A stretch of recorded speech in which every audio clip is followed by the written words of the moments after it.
తాకట్లో ఉన్న మీ బంగారాన్ని విడిపించి ఆ రోజు ఆన్లైన్ రేటుకి కొంటాం. Sharma gold company. Welcome to Suman TV. ప్రస్తుతం మనం నాగర్ కర్నూలు జిల్లా అంటే శ్రీశైలం డ్యామ్కి ఎడమవైపు ఏదైతే SLBC Srisailam left canal bank సొరంగ మార్గం నిర్మాణం ప్రారంభమైందో ఆ ప్రాంతంలో ఉన్నాం. ఇదే మీరు చూస్తున్న ఆ సొరంగ మార్గం. ఈ సొరంగ మార్గం ఇక్కడ నుంచి దాదాపు 13.5 కిలోమీటర్ల లోపలికి ఉంది. 13 కాదు, దాదాపు 14 కిలోమీటర్ల లోపలి వరకు తవ్వుతూ వెళ్తున్నారు. ఆ సొరంగ మార్గం ద్వారా వచ్చే మట్టిని ఈ బెల్ట్ ద్వారా తీసుకొచ్చి బయటకు పంపిస్తూ ఉంటారు. సో ఆ సొరంగ మార్గం తవ్వకాల్లోనే ఇప్పుడు ఈ ప్రమాదం జరిగింది. ఈ సొరంగ మార్గం తవ్వకాల్లో మొత్తం ఇప్పటి వరకు 8 మంది ఆ మట్టిలో కూరుకుపోయారు. వీళ్ళంతా నార్త్ ఇండియా నుంచి వచ్చి ఇక్కడ ఏదైతే జయప్రకాష్ అసోసియేట్స్ లిమిటెడ్ అనే జేపీ గ్రూప్ వాళ్ళు ఈ సొరంగ మార్గ నిర్మాణ పనుల్ని చేపట్టారు. వీళ్ళే ఆ పనుల్ని కొనసాగిస్తున్నారు. ఈ జేపీ గ్రూప్లో వాళ్ళు కార్మికులుగా పనిచేస్తున్నారు.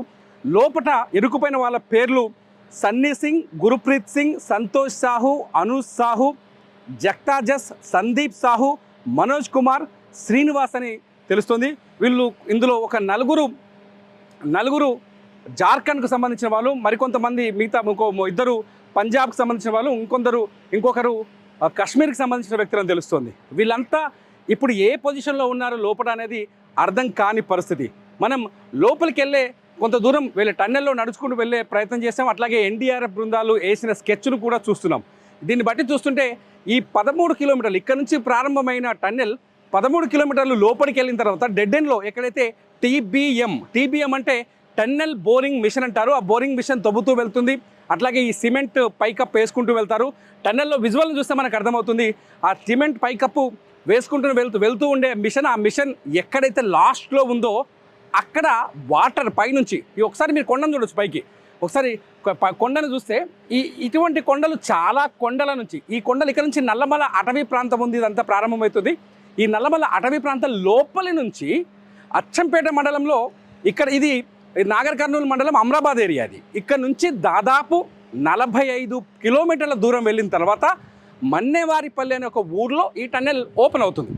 ఇక్కడ వాటర్ ప్రారంభమైందంటే నీళ్లు అక్కడ రిలీజ్ అవుతాయి అనమాట. అది దీని యాక్చువల్ ప్లాన్.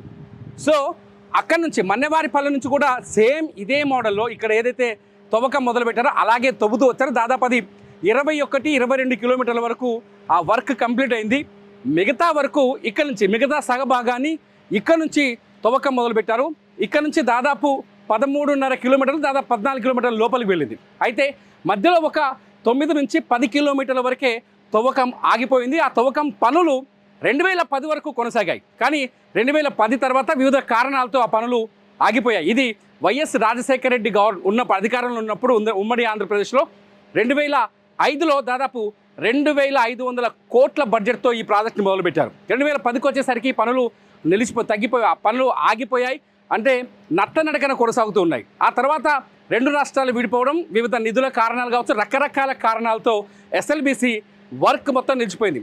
ఈ కారణాలన్నింటి తర్వాత రేవంత్ రెడ్డి ప్రభుత్వం ఎప్పుడైతే కాంగ్రెస్ ప్రభుత్వం అధికారంలోకి వచ్చిన తర్వాత ఈ టన్నెల్ పనుల్ని మళ్ళీ ప్రారంభించాలని నిర్ణయించుకుంది. దీనికోసం గత బడ్జెట్లో 800 కోట్ల రూపాయలు కూడా కేటాయించింది. బడ్జెట్ కేటాయింపుల తర్వాత పనులు మొదలయ్యాయి. దాదాపు అంటే ఇక్కడున్న నిపుణులు చెప్పడాన్ని బట్టి దాదాపు ఒక 3 ఏళ్ల క్రితం వరకు కొంత అటు ఇటు పనులు జరుగుతూ వచ్చాయి. 3 ఏళ్ల క్రితం పూర్తిగా ఆగిపోయిన పనులు ఇప్పుడు మళ్ళీ రీస్టార్ట్ చేశారు.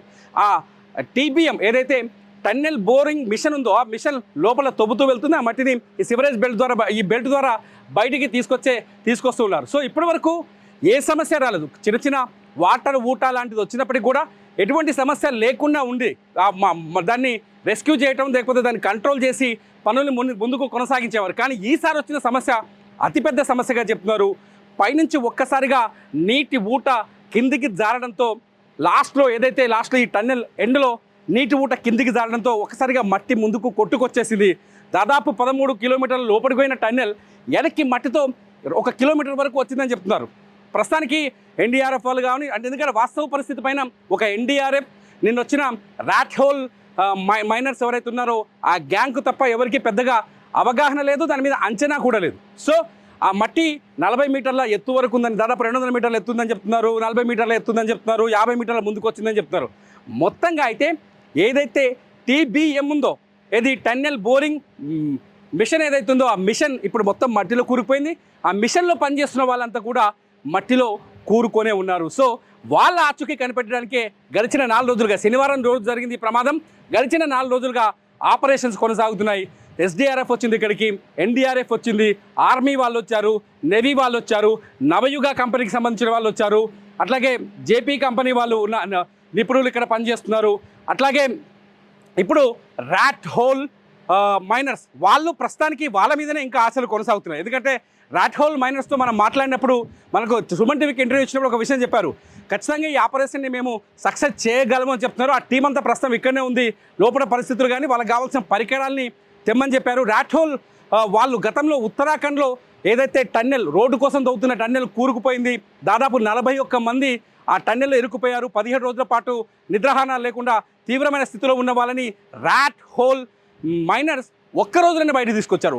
సో వాళ్ళ హెల్ప్ ఏమైనా ఉపయోగపడుతుందని ఇప్పుడు గవర్నమెంట్ ఆశగా ఎదురు చూస్తుంది. అందరూ సైంటిస్టులు కావచ్చు, నిపుణులు కావచ్చు, ప్రస్తుతానికి అంచనాలు కొనసాగుతున్నాయి. ఇప్పటివరకైతే ఆ 8 మంది ఎవరైతే నేను ఇప్పటిదాకా పేర్లు చెప్పానో ఆ 8 మంది పరిస్థితి అనేది ఒక అంచనాకు రాలేదు. ఇది ప్రస్తుతానికి ఇక్కడున్న ఒరిజినల్ సిచ్యువేషన్. ఆ 8 మంది కుటుంబ సభ్యులు మాత్రం తమ వాళ్ళు క్షేమంగా బయటకు వస్తారని ఆశతో ఇక్కడి నుంచి 3 కిలోమీటర్ల దూరంలో ఉన్న బేస్ క్యాంప్ దగ్గర ఎదురు చూస్తున్నారు, కన్నీళ్లు కారుస్తున్నారు. మా వాళ్ళు క్షేమంగా తిరిగి రావాలనే ఆవేదనతో ఉన్నారు. ఇది ప్రస్తుతానికి ఎస్ఎల్బిసి టన్నెల్ ప్రారంభం దగ్గరున్న సిచ్యువేషన్.